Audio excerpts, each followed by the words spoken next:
as they used to be. It's getting harder every day to think of better things to say about what's going on around you and what's happening inside you. When it's time to change, you won't know how. It won't matter years from now. No matter what you think or do or say, everything's good play. All right, my friends, welcome back to the Weekend Interview Show. I'm your host, Scott Horton. My website is weekendinterviewshow.com, and I'm on the Republic Broadcasting Network operating out of Austin, Texas, where it's legal to murder someone if you're a cop. But we'll talk about that more in the next hour. Right now, I want to welcome back to the show my friend Anthony Gregory. Anthony? Hi, Scott. It's good to be back. It's great to have you here. Everybody, if you don't already read what Anthony writes, you should. It's good stuff. He writes for LouRockwell.com. He also writes for the Independent Institute, where he works. He also writes for the Future Freedom Foundation, for StrikeTheRoot.com. There's dashes in between the strike and the root there. And Liberty Magazine, Libertarian Enterprise. Who did I leave off? Who else do you write for, Anthony? Just Rational Review sometimes. All right, there you go. So Anthony writes all the time, at least 2 or 3 times a week. Really great stuff, particularly his stuff at Strike the Root and at LouRockwell.com. I really like. And hey, Anthony, so just now I finished wrapping up this interview with Bruce American from the Marijuana Policy Project. We were talking about the Supreme Court's decision, and I thought, which I'm sure you're at least somewhat familiar with what happened, where they upheld the right of the federal cops to prosecute people for smoking pot, even if they have a doctor's prescription and it's legal in their home state. Right, that's right. Even if it's grown in the home state. Even if it's grown in their own yard and they don't even buy it. Yeah, that's right. It was a horrible decision, of course. It's very interesting. It's just one more sign that the liberals aren't very good on civil liberties issues when they're in power, because all the liberal judges voted against common sense, against federalism, against liberty. Because they might have been scared they were going to set a precedent against the New Deal, huh? Well, yeah, that would have. I mean, the thing is, though, I doubt that would have happened.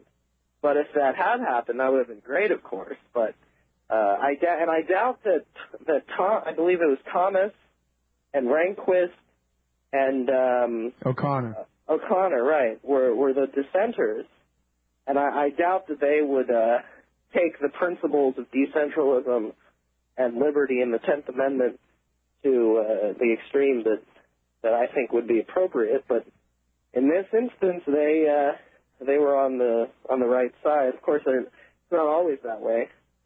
Yeah, it's funny. The same people, they just trade off back and forth. Where, in fact, the previous guest was pointing out Scalia had voted to strike down the federal law that said you can't have a gun within this close to a school zone and that kind of thing.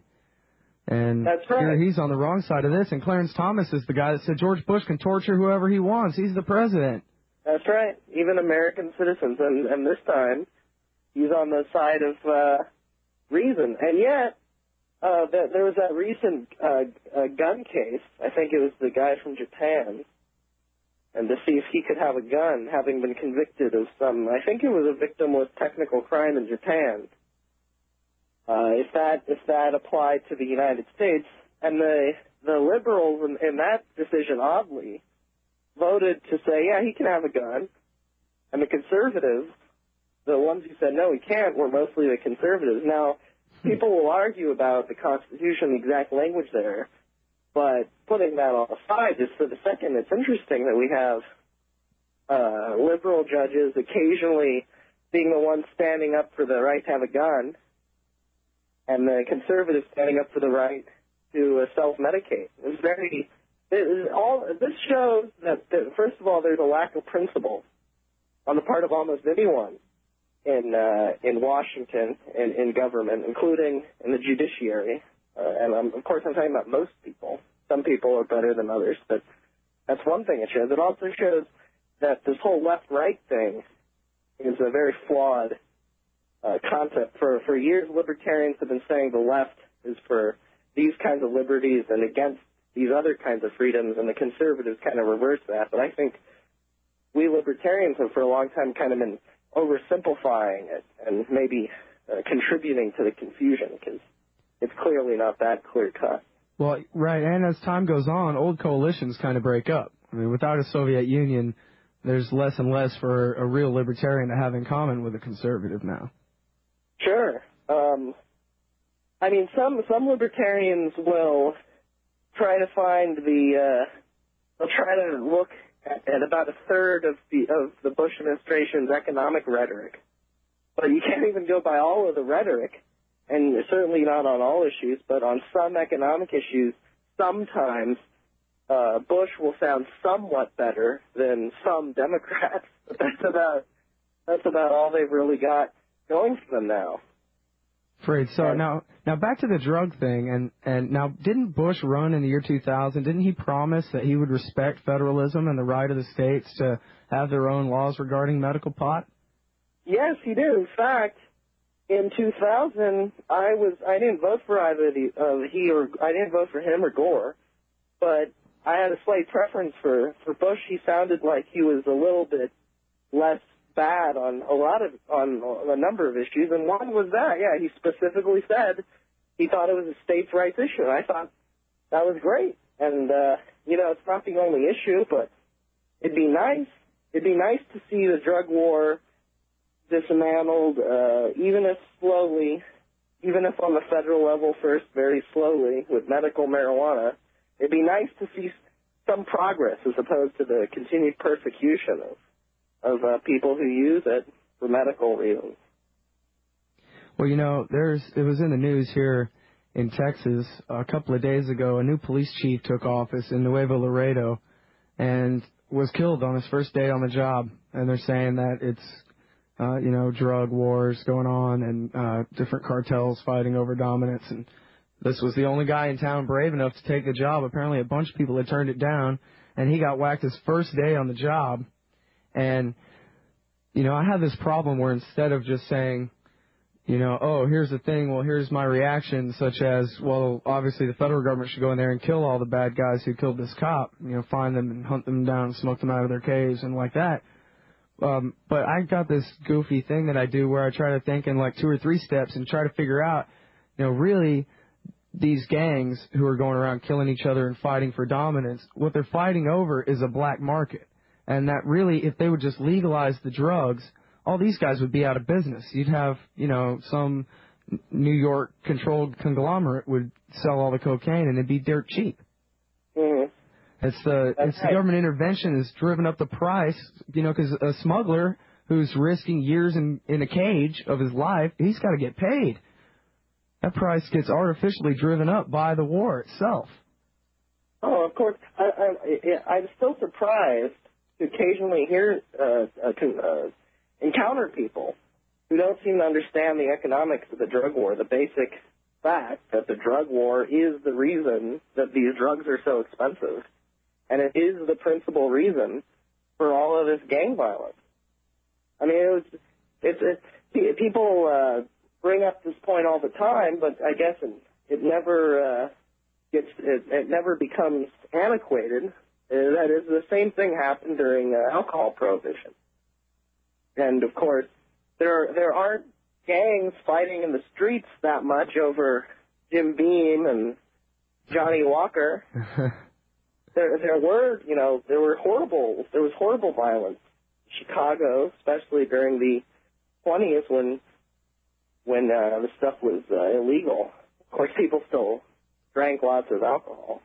Why do you think it is that the lesson of prohibition doesn't seem to be applied to the very same effects, as you said, in the current war on drugs?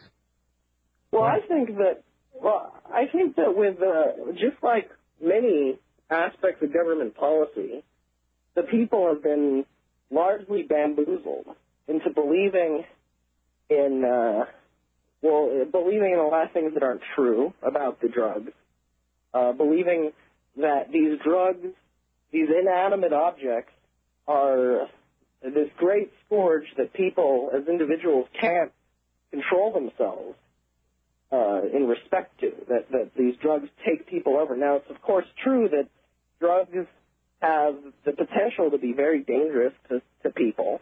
Legal drugs, illegal drugs. They're poison with some benefits or some perceived benefits, but it's largely a cultural thing. Of course, that's how alcohol first became illegal. Was people were they were over time eventually convinced that it needed to be outlawed, but it didn't work. And I'd say it's the same thing. I think it's propaganda, and people just aren't used to the drugs not being outlawed. The drugs have been illegal for a long time. The federal war on drugs has been going on since 1914, in one sense. And before 1914, any child could walk into a pharmacy and buy heroin. It was that simple. Heroin, the word heroin is a brand name that the Bayer company, the same company that makes aspirin, came up with. And they sold it in measured doses. Well, and I don't think you'd probably argue that it's a good idea to sell heroin over the counter to a kid. But, I mean, assuming that somebody is 18 years old, you brought up this point in one of your articles that primarily what we're talking about here is self-ownership. That really, if you're over 18, it's really nobody's business, even if you want to be a crackhead. Well, sure. I'd say ultimately, I mean, it's not a good decision, I would say personally, but if you own yourself, then that should be your decision in the end. Now, of course, I wasn't saying that it's a good idea to give heroin to kids, but heroin is a drug that, if it were legal, it would probably be used in hospitals because it's not much different chemically than morphine or any of these other opiates. It's just stronger, so it would actually have fewer side effects. Now, it can be very addictive, but, the Rush Limbaugh was on OxyContin, which really isn't that different from heroin. That's not to say he didn't have a tragedy, that it wasn't very hard for him or that it wasn't bad. I don't know. But he functioned to some extent. He had a successful radio show during that whole stint. And he shouldn't have ever been thrown in jail, and that's the point. And it should go for him, and it should go for others, whether it's a problem they have or they want to use these things medically with the advice of their doctor or whatever. Well, the thing is, pot can grow pretty much anywhere in a ditch, but heroin and cocaine are, I guess, 99.9% of the time produced outside of the country and imported to the United States. And I know that this has been one of the main reasons used to justify some of the clampdown on the border recently and the Minuteman Project and stuff are always invoking these drug gangs on the border that are out of control, that are armed to the teeth, that commit all these murders, and something must be done. And, of course, the idea of, well, maybe we should undo something to take away their profits, that never crossed anybody's mind. But now they've used this as a something must be done, and the question is, what is being done as the result of all the pressure created by these problems? Well, the reason that drug gangs are violent here or anywhere is black market. And there's no way to, this is another thing that people say often, but it's true. In prisons in America, the most regulated, the most watched, closely monitored institutions, where the government's right there, searching you, and you're in a cage, they have a huge drug problem.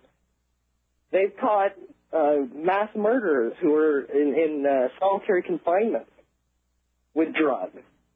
And if prisons have drugs, then they can turn America into a prison. And there will still be drug problems. It's just that simple. You can't eliminate addiction with force. Well, it's a different kind of problem. And you can't eliminate it with bombs either. Now the U.S. has extended its drug war to Latin America with Plan Colombia under Clinton, which has continued. And you can't just spray poison on some people in Latin America and think that that drug addiction, which is a problem in America, it's a problem that Americans are having.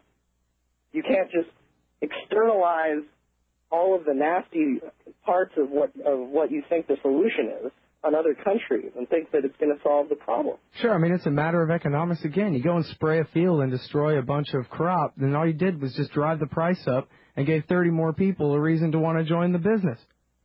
Yeah, that's right. It's the most self-defeating thing in the world. Okay, well, now hang on a sec on the drug war. Now, let's assume for a minute that we live in a land of Republicans, which you may have noticed we do, and the drug war is not going away anytime soon.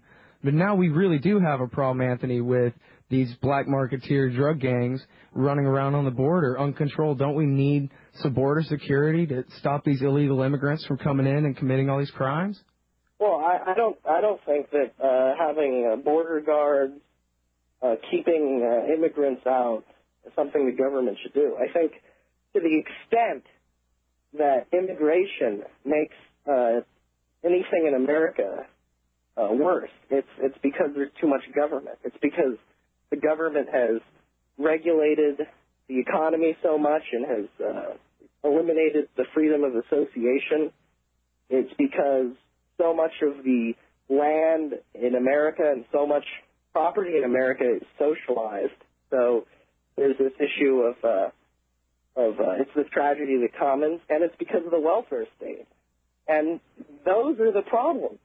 And immigration is, some people don't like immigration. Some people think that immigration makes these other problems worse. But the fact is that you can't secure all the borders. I mean, we have lots of borders. And central planning doesn't work. Socialism doesn't work. A government trying to keep people out, it's going to hurt our freedoms. Look at what happened with the Real ID Act. There was a lot of pressure from below. The Minutemen, some of them went to D.C. along with a lot of other people who were upset about immigration. And now we have the National ID Act. It's not going to solve anything, but it is making America a lot less free. All right, everybody. I'm Scott Horton. I'm talking with Anthony Gregory. His website is anthonygregory.com. He writes for Lou Rockwell and the Independent Institute. We'll be right back.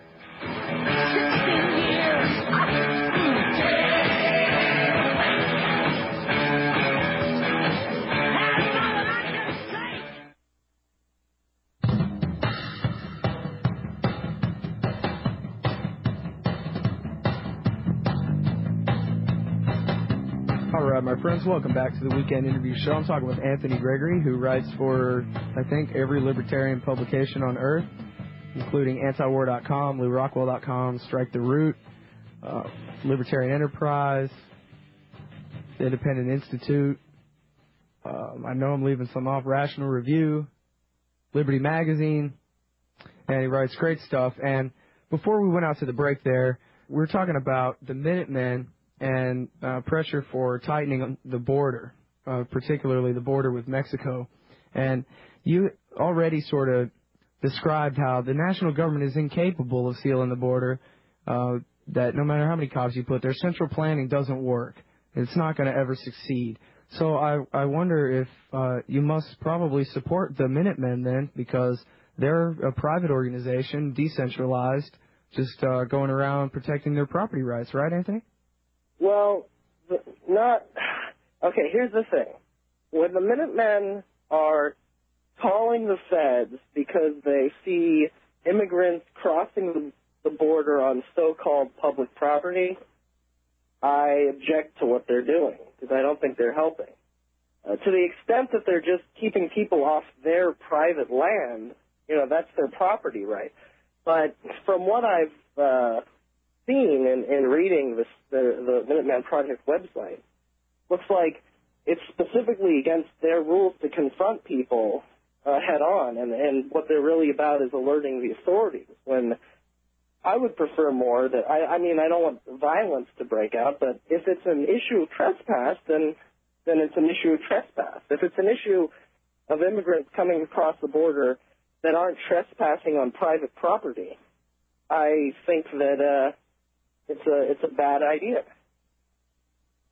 Well, so what do you want to do? I mean, they're illegal aliens. You don't just want to let them come on in as long as they can walk up the public street, do you, Anthony?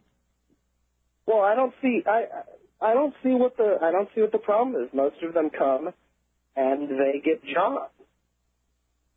Yeah, but look how it ruined San Francisco to have all the Chinese come, right? Don't we need to, send all them back, too? No, but it's interesting that some of the first major federal immigration legislation was the Chinese Exclusion Act. Very explicitly biased and prejudiced and nativist, and it's always, they had all kinds of horrible laws in San Francisco that targeted Chinese, especially Chinese businesses, because they didn't want to play fair on the free market. Yeah, but Anthony, look at how much our culture has suffered by having all those Chinese immigrants here. The point is we're supposed to have, I think it was Jacob Hornberger who said it, a culture of freedom. That should be the culture of the United States. I'd say of the world, but in talking about the United States, San Francisco, look at the history of California. Look at the history of San Francisco. What was its culture? It's not like San Francisco was just filled with wasps going all the way back in history. That's not an Anglo name, is it, San Francisco? No, I don't believe so. I believe San Francisco is Spanish. And, of course, the point is that I have no objection to people protecting their private property, but I also have no objection to people making their own way, providing goods and services and labor on the free market. And I don't think that nation of origin should be the determinative factor on whether you have natural rights respected. Natural economic rights, property rights, and the right to trade. All right, everybody, hang tight. We'll be right back with one more short segment with my friend Anthony Gregory on the Weekend Interview Show.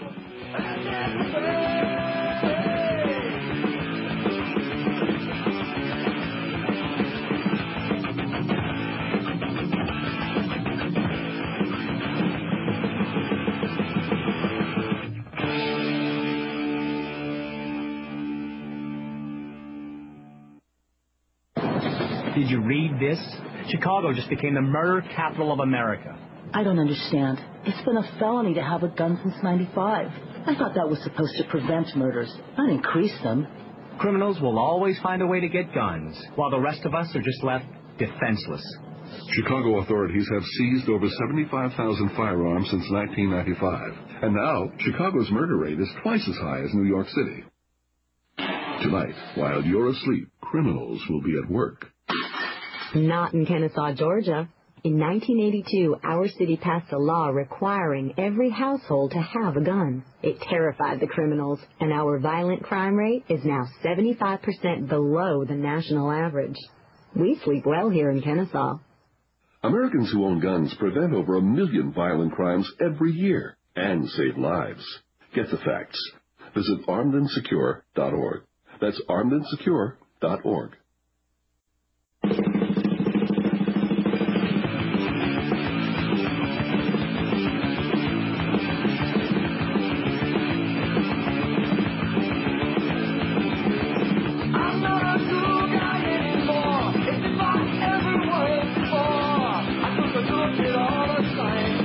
All right, my friends, welcome back to the Weekend Interview Show. I'm Scott Horton, and I'm talking with my friend Anthony Gregory, who writes for the Independent Institute, Lou Rockwell, Strike the Root, the Libertarian Enterprise, Rational Review, Liberty Magazine, and antiwar.com, and something else. Anyway, his website is anthonygregory.com. You can read everything he writes there.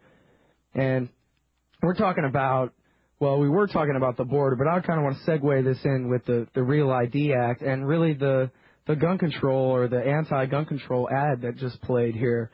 The Real ID Act and gun control are basically work in the same way, in that they only apply to people who will never abide by them. You know, the purpose of having gun control laws supposedly is to disarm the criminals, but of course criminals are going to own guns anyway. That's what makes them criminals. They don't care what the law says, right? And it's the same thing with Real ID. Muhammad Atta's nephew isn't going to come over here and sign up and give his thumbprints and tell everybody his real name. The Real ID Act is for us, the people who aren't terrorists. That's right. And, of course, I've seen no reason to believe that this Real ID Act would prevent something like 9/11 from happening.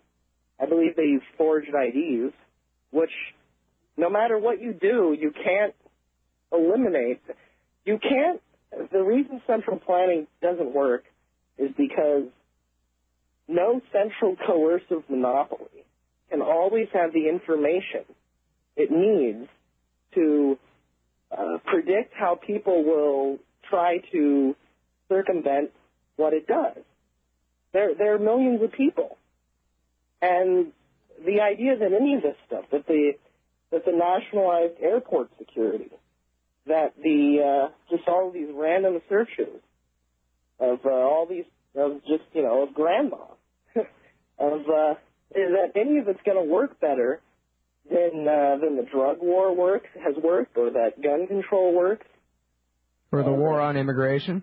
That the war on immigration, the welfare. I mean, the U.S. can't keep order in Iraq, right? It's doing a horrible job. And that's just another central planning endeavor that's failed. It's interesting how much a lot of conservatives believe in socialism. As long as it's shooting people. Yeah, as long as it's shooting people or maintaining law and order or ensuring a moral culture, they think that government will do a good job.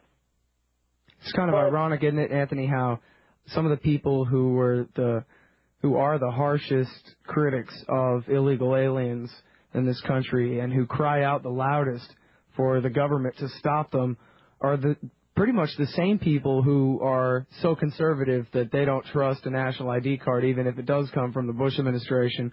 And they don't really realize, as you said, I believe in the earlier segment, they provide the pressure from below to justify. So you have a bunch of Minutemen and all their supporters, all over the radio and everywhere else saying, yeah, we have to stop these illegal immigrants. We have to stop them. And Congress says, okay, sure, here's your new national ID card. There you go, pal.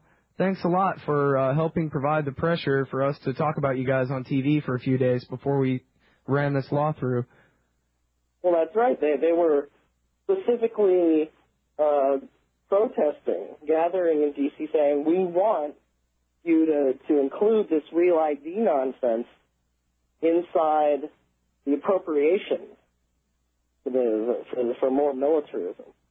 And so, again, as you said before, here's the problem, all this immigration that, as you say, is caused by government in the first place, particularly because they promise all these free benefits for anybody who moves here. And then their solution of piling more government on top of it only costs us in the end, huh? Well, sure, though I don't think that most people come here for benefits. But to the extent that that's a problem, the problem is welfare. And there's just as much a problem with Native Americans or native-born Americans on welfare. All right, well, we're all out of time. Thanks again, Anthony. Everybody, Anthony Gregory writes for LouRockwell.com.